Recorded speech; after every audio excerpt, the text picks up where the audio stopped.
नमस्ते दोस्तों, मैं अनिल शिंदे ऑर्चिस में आप सबका स्वागत करता हूं। आज की हमारी गाड़ी है Hyundai क्रेटा, वो भी टीसी नंबर पर। गाड़ी शोरूम से डायरेक्ट ऑर्चिस आई है। इस गाड़ी में हम कुछ अनोखा करने जा रहे हैं। आइए गाड़ी देखते हैं।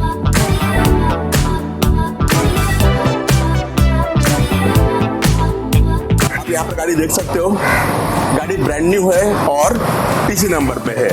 अभी तक गाड़ी का रजिस्ट्रेशन भी हुआ नहीं है। इस गाड़ी का हम पार्ट इंटीरियर कस्टमाइजेशन करने जा रहे हैं। आप यहाँ पर गाड़ी देख सकते हो। आप आगे प्रोसेस का वीडियो भी जरूर देखें। चैनल को सब्सक्राइब करें, वीडियो को लाइक और शेयर करना ना भूलें। Thank you very much.